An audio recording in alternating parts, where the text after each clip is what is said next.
اعوذ باللہ من الشیطان الرجیم بسم اللہ الرحمن الرحیم ام تسألہم اجرا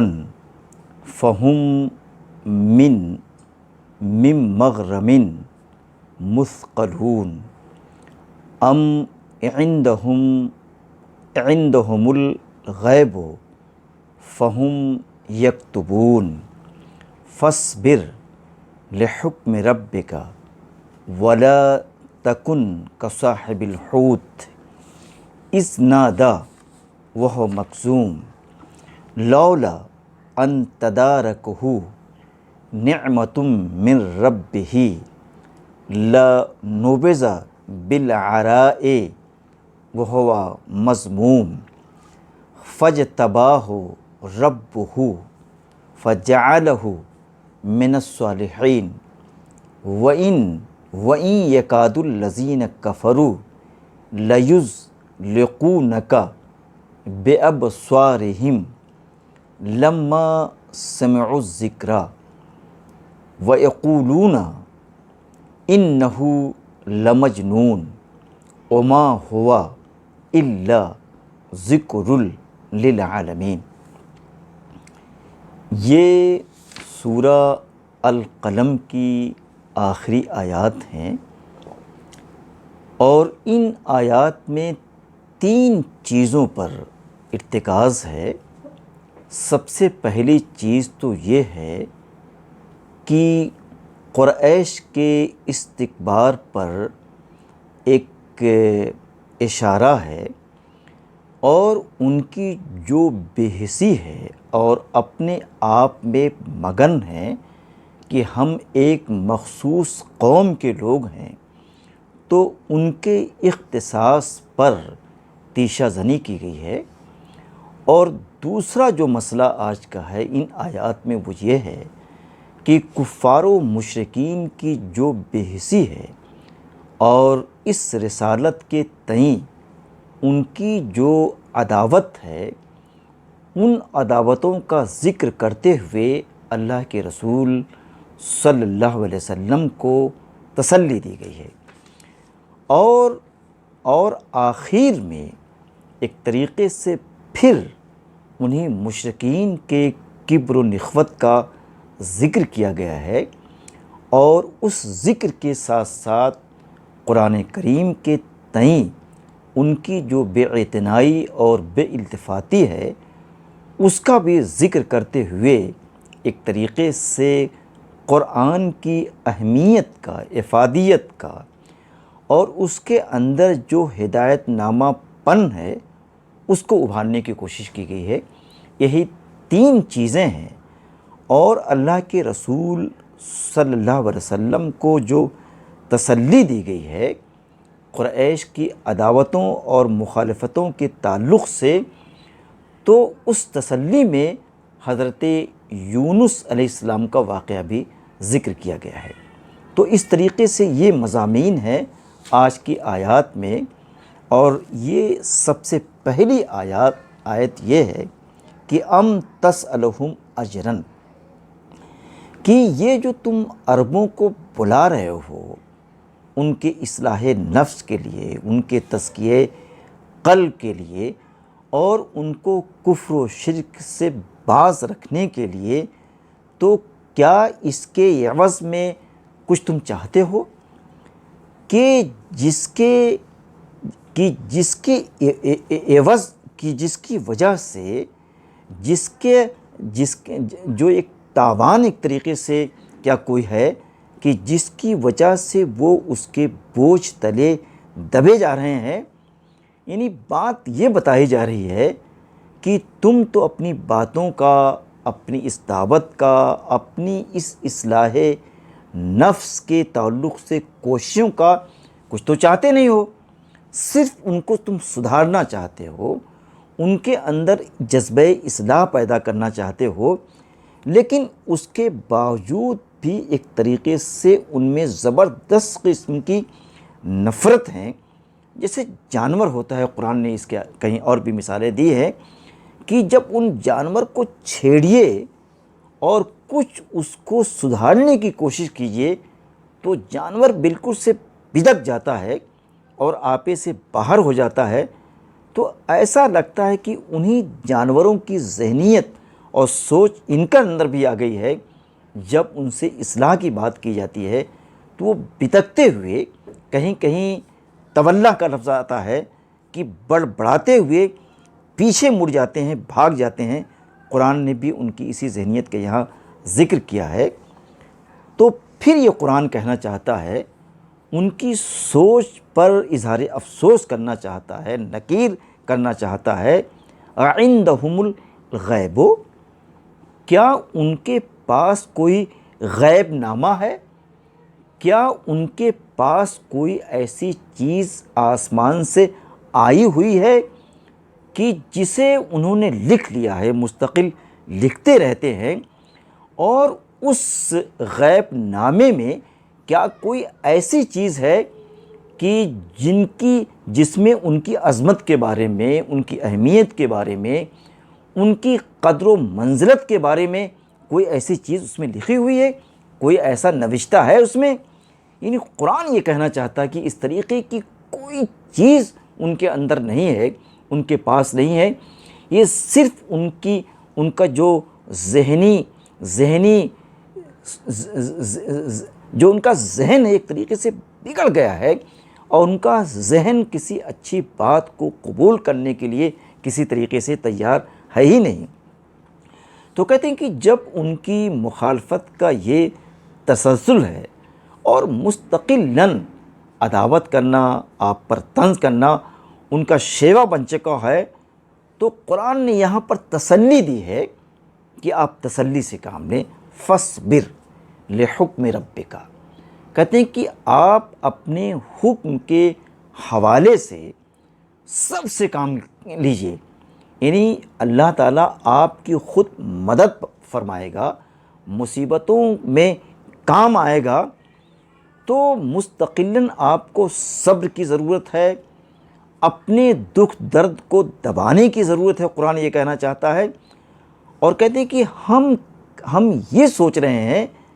کہ اس عداوت سے، اس مخالفت سے کہیں تنگ آ کر جو مچھلی والے نبی تھے کہیں آپ ویسے نہ ہو جائیں۔ یہاں جو مچھلی والے نبی کا، یعنی حضرت یونس علیہ السلام کا جو ذکر کیا جا رہا ہے، دوسرے جگہوں پر اس کی تفصیل موجود ہے۔ اس کی تفصیل یوں ہے کہ ان کی قوم کی طرف سے جو زبردست قسم کی عداوت، عناد اور تشدد تھا، وہ اس قدر بڑھ چکا تھا کہ انہوں نے اللہ کا انتظار کیے بغیر، یعنی بات یوں کہی جاتی ہے کہ اگر کوئی نبی ہو اور رسول ہو تو قرآن یہ بتانا چاہتا ہے کہ جب تک اللہ کی طرف سے کوئی حکم نہ آ جائے، کوئی وحی نازل نہ ہو جائے، اس وقت تک کوئی ذاتی اسٹیپ لینے کی ضرورت نہیں کسی نبی کو، اور نہ ہی اسے اپنی قوم کو چھوڑ کر چلے جانے کی ضرورت ہے۔ وہ یہاں پر چونکہ حضرت یونس علیہ السلام بغیر اللہ کے حکم کے آئے ہوئے وہ ان کو چھوڑ کر چلے گئے تھے، تو حضرت نبی کریم صلی اللہ علیہ وسلم سے یہ بات یہ کہی جا رہی ہے کہ آپ کو یہ طریقہ کار، جو طریقہ کار حضرت یونس علیہ السلام کا تھا، اسے نہ اپنائیں۔ یعنی گویا بات یہ کہی جا رہی ہے کہ اگر مشقتیں بہت زیادہ ہوں، شدتیں انتہاؤں پر ہوں، تو گویا جو داعی ہیں، جو مبلغ ہیں، ان سے بھی یہ بات یہاں کہی جا رہی ہے کہ ان شدائد کے مقابلے میں صبر سے، ضبط سے کام لیں۔ یہاں پر یہ بات بتائی جا رہی ہے، گویا ایک طریقے سے پوری ملت اسلامیہ کو ایک حکم دیا جا رہا ہے، ایک پیغام دیا جا رہا ہے کہ مصائب آتے ہیں، حزن و ملال سے انسان گزرتا ہے، لیکن اسے جلد بازی سے کام لے لینا چاہیے، اسے صبر سے، اسے توکل سے کام لینے کی ضرورت ہے۔ یہ پیغام آج کی نسل کے لیے اور رہتی دنیا تک کے لیے ہے۔ کہتے ہیں کہ حضرت یونس علیہ السلام کا حال کیا تھا، ان کی قوم کس طریقے سے انہیں ستائے جا رہی تھی، انہیں زج کیے جا رہی تھی۔ کہتے ہیں کہ اس قدر ضد کر رہی تھی، قرآن نے اس کو اس طریقے سے بیان کیا ہے کہ اذ نادا وہو مکذوب، یعنی بالکل چور چور ہو گئے تھے، غموں سے نڈھال ہو گئے تھے۔ کہتے ہیں کہ ان کے اندر اب اٹھنے کی طاقت نہیں تھی، قوت برداشت نہیں تھی، اس طریقے کا مشقتوں کا بار تھا جو ایک طریقے سے کمر شکن تھا۔ تو اس کمر شکن بار کی وجہ سے، قوم کے تشدد اور طوفان کی وجہ سے وہ قوم کو چھوڑ کر چلے گئے تھے۔ تو اللہ کے رسول صلی اللہ علیہ وسلم کو یہ کہا جا رہا ہے کہ آپ کو اس طریقے پر چلنے کی ضرورت نہیں ہے، اس نقطۂ نظر کو اپنانے کی ضرورت نہیں ہے۔ اور پھر حضرت یونس علیہ السلام کے بارے میں یہ بات کہی جا رہی ہے، لولا ان تدارکہ نعمت من ربہ، جب وہ ناراض ہو کر قوم کے پاس سے چلے گئے تو اللہ نے ان کے امتحان کے لیے، ان کی اصلاح کے لیے یہ کیا کہ ایک مچھلی نے ان کو نگل لیا۔ وہ مچھلی کے اندر بھی زندہ تھی جیسا قرآن کہتا ہے، اور وہاں پر اپنی غلطیوں کا انہیں احساس ہو رہا تھا، اس پر وہ نادم تھے، اللہ سے ایک طریقے سے گر گڑا رہے تھے، اپنی غلطی کا اعتراف کر رہے تھے، استغفار کر رہے تھے۔ اس استغفار کا، ان کے اس گر گڑانے کا، ان کی اس توبہ خالص کا، کہتے ہیں کہ قرآن نے اس طریقے سے ذکر کیا ہے کہ اگر ان کے رب کی نوازش ان کو نہ ملتی تو کہتے ہیں کہ پھر اسی نوبذہ بالعرائے، تو جس طریقے سے مچھلی نے ان کو چٹیل میدان میں اگل دیا تھا، اور کہتے ہیں کہ اسی طریقے سے وہاں پر وہ پڑے رہتے، وہ مذموم، اور کہتے ہیں کہ وہ ذلتوں میں پھنسے رہتے، اور کہتے ہیں کہ وہ جو بیابان تھا، وہ چٹیل میدان تھا، وہاں پر ایک آدمی بھی نہیں تھا۔ لیکن اللہ نے، جیسا کہ مفسرین نے کہا ہے، کہ دھوپ کی تپش سے ان کو بچانے کے لیے وہاں پر پودے اگائے، اور کہتے ہیں کہ پودوں نے سائے کیا، ان کے کھانے کا انتظام کیا۔ کہتے ہیں کہ اس طریقے سے اللہ نے ان کی توبہ کو قبول کیا، اور پھر قبول کرنے کے بعد جس رسالت کو اللہ نے ان کے طریقۂ کار کی وجہ سے، ان کے اسٹیپ لینے کی وجہ سے جس رسالت کو ان سے چھین لیا تھا، پھر دوبارہ ان کو وہ رسالت اس طریقے سے دی گئی، فاجتباہ ربہ، دوبارہ ان کے رب نے ان کو منتخب کیا رسالت کے لیے، دعوت کے لیے، اصلاح قوم کے لیے، فجعلہ من الصالحین۔ تو وہ جلد بازی میں جو غلط قدم اٹھا لیا تھا انہوں نے، ایک طریقے سے اللہ کی رحمتوں سے دور ہو گئے تھے، اللہ نے پھر ان کو اپنی رحمتوں سے، رسالت سے نوازا، اور اس نوازش کا فائدہ یہ ہوا کہ اللہ کے جو پاک باز صالح بندے تھے، انہی بندوں میں دوبارہ ان کو اللہ نے شامل کر لیا۔ گویا یہاں یہ بات بھی بتائی جا رہی ہے کہ اگر انسان سے کوئی غلطی صادر ہو جائے، کسی غلطی کا، گناہ کا ارتکاب وہ کر بیٹھے،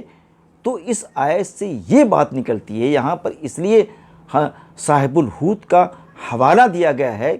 کہ انسان کو اپنی غلطی پر استغفار کرنے کی ضرورت ہے، انسان کو اپنی غلطی پر توبہ خالص کی ضرورت ہے۔ اگر وہ اپنی غلطیوں کو توبہ کے ساتھ اللہ کے حضور حاضر ہوگا تو اللہ تعالیٰ اس کو ان غلطیوں سے نجات دے گا اور انہیں بخشش عطا فرمائے گا۔ اور پھر یہ بات کہی جا رہی ہے کہ اس مثال کو اللہ نے اس لیے دیا تاکہ وہ اپنے رسول کو، تاکہ محمد اکرم صلی اللہ علیہ وسلم کو اس واقعے سے تسلی دے سکیں، اور جو زبردست کی گھبراہٹ اور زبردست قسم کے اضطراب اور بے قراری سے دوچار ہیں، وہ اللہ ان کو اس سے نکال سکے۔ کہتے ہیں کہ جس واقعے کے بعد پھر ایک طریقے سے اپنے اصل مسئلے پر پلٹ آئے ہیں کہ عربوں کی جو سازشیں ہیں، عربوں کی جو عداوتیں ہیں، ان عداوتوں کی انتہا کس کس طریقے سے ہے، اس کی ایک انتہا قرآن نے اس طریقے سے بیان کی ہے، وَإِنْ يَكَادُ الَّذِينَ كَفَرُوا لَيُزْلِقُونَكَ بِأَبْصَارِهِمْ لَمَّا سَمِعُوا الذِّكْرَ۔ کہتے ہیں کہ جب وہ قرآن کو سنتے ہیں، جب وہ قرآن کی آیات کی تلاوت ان کے کانوں میں جاتی ہے، تو کہتے ہیں کہ وہ اپنی نظروں سے اس طریقے سے گھورتے ہیں۔ آپ نے دیکھا ہو کہ کبھی ایسا ہوتا ہے کہ انسان کہتا کچھ نہیں ہے، لیکن جو سربراہ ہوتا ہے، جو بڑے لوگ ہوتے ہیں، جو فرعون ہوتے ہیں، وہ اس طریقے سے اپنی آنکھ سے دیکھیں اور ڈراتے ہیں، اپنی آنکھیں اس طریقے سے نکالتے ہیں کہ انسان بیچارہ جو کمزور ہوتا ہے وہیں پر دب جاتا ہے، سہم جاتا ہے۔ تو کہتے ہیں کہ اسی طریقے سے جو کفار ہیں، جو ان کے سردار ہیں، وہ سردار اپنی آنکھوں کو نکالتے ہیں اور وہ اپنی کہتے ہیں کہ لال آنکھوں سے، اپنی نشیلی آنکھوں سے ایک طریقے سے اللہ کے رسول کو دبانا چاہتے ہیں۔ تو کہتے ہیں کہ اور پھر آنکھیں نکال کر وہ کہتے ہیں کہ وَيَقُولُونَ إِنَّهُ لَمَجْنُونَ۔ کہتے ہیں کہ یہ جو انسان ہے، جس کی کوئی حیثیت نہیں ہے، جس کا کوئی مقام و مرتبہ نہیں ہے، ہمارا جو مرتبہ ہے، ہماری جو اہمیت ہے، اس کے سامنے یہ بالکل سے بے حیثیت ہے۔ یہ تو اس پر تو کوئی جنون طاری ہو گیا ہے، کسی نے اس پر کوئی جادو کر دیا ہے۔ تو کہتے ہیں کہ اس کی ان جادوئی باتوں میں، اس کی ان فسوق کاریوں میں ہم آنے والے نہیں ہیں، نہ تو ہم اس کی رسالت کو تسلیم کرنے والے ہیں، نہ اس کے اوپر جس صحیفے کا نزول ہو رہا ہے ان آیات کو کسی طریقے سے قبول کرنے والے ہیں۔ تو قرآن اس صحیفے کے بارے میں، اس کتاب کے بارے میں جو تمام شکوک و شبہات سے پاک ہے، اس میں کسی طریقے کا ٹیڑھ نہیں ہے، بلکہ مکمل طریقے سے تمام جہتوں سے ایک بہت ہی مدلل قسم کا، مستند قسم کا قرآن ہدایت نامہ ہے۔ تو قرآن نے اس سورہ کا جو اینڈ کیا ہے، ایک طریقے سے قرآن کی عظمت کو بتاتے ہوئے کیا ہے، اما ہوا۔ کہتے ہیں کہ یہ جو صحیفہ ہے، یہ جو قرآن ہے، وہ ہے کیا؟ الا ذکر، محض ذکر ہے۔ اب یہاں یہ بات بتانا چاہتا ہوں اور میں آپ کو اپنی طرف ملتفت کرنا چاہتا ہوں کہ یہاں ذکر سے بعض لوگ یہ کہتے ہیں کہ کثرت سے تلاوت کی جائے، کثرت سے اس کی آیات کو پڑھا جائے، جب کسی کا انتقال ہو جائے تو سورہ یاسین کا ورد کیا جائے۔ قرآن کا یہ بالکل مقصد نہیں ہے۔ جہاں قرآن کو ذکر کہا ہے، اس کا مطلب یہ ہوتا ہے کہ یہ فکری باتیں کرتا ہے، یہ انقلابی باتیں کرتا ہے، یہ لوگوں کے ذہن کی تبدیلی کی باتیں کرتا ہے۔ تو قرآن ایک طریقے سے ذکر کی کتاب ہے، قرآن ایک طریقے سے فکر کی کتاب ہے، قرآن ایک طریقے سے انقلاب کی کتاب ہے، قرآن ایک طریقے سے ذہنوں کو موڑ دینے کی کتاب ہے۔ اور کہتے ہیں کہ جو ذکر ہے نا، یہ جو مسلمان کہتے ہیں کہ یہ ہماری کتاب ہے، یہ ضرور مسلمانوں کی کتاب ہے، لیکن ذرا اسے ہماری مت لگاؤ یار، صرف یہ کہو کہ اللہ کی کتاب ہے۔ اس کتاب پر جس طریقے سے ابو سفیان اصلاحی کا جتنا حق ہے، اسی طریقے سے ہمارے پرائم منسٹر محترم، معزز، قابل احترام مودی صاحب کا بھی ہے۔ میں مودی صاحب سے یہ درخواست کرنا چاہوں گا کہ ذرا معروضی انداز میں بالکل سے ان بائسڈ ہو کر مودی صاحب اگر اس کتاب کو پڑھیں گے، اس کتاب کے معانی میں، گہرائیوں میں اتریں گے، تو میں سمجھتا ہوں کہ مودی صاحب کو ایک زبردست قسم کی دولت ملے گی، زبردست قسم کی ثروت ملے گی، کیونکہ آگے کا ہے للعالمین، اس سارے لوگوں کی کتابیں ہیں بھائی، سمجھا آپ نے؟ ہماری بھی کتابیں ہیں، مودی صاحب کی بھی کتابیں ہیں، امت شاہ صاحب کی بھی یہ کتاب ہے، اور اسی طریقے سے راہل کی اور منیکا گاندھی کی بھی یہ کتاب ہے، اور اسی طریقے سے ہمارے وائس چانسلر طارق منصور صاحب کی کتاب ہے۔ میں اپنے تمام سربراہوں سے یہ درخواست کرنا چاہوں گا کہ بڑے توقف کے ساتھ، بڑے تدبر کے ساتھ، بالکل سے نارمل ہو کر، کول ہو کر اگر اس کتاب کا مطالعہ کریں گے تو میں سمجھتا ہوں کہ یہ کتاب آپ کے لیے تعمیر ساز ثابت ہوگی، آپ کے ذہنوں کی ساخت میں جو ٹیڑھ ہے اس ٹیڑھ کو بالکل ختم کر کے رکھ دے گی۔ تو میں آج کی اس سورہ کے اختتام کے ساتھ یہ دعا کرنا چاہوں گا کہ کاش کی پوری دنیا اس کتاب کو اپنا رہنما بناتی، اپنا قائد بناتی، اسے ہدایت نامہ کے طور سے اس کا مطالعہ کرتی۔ وآخر دعوانا ان الحمد للہ رب العالمین۔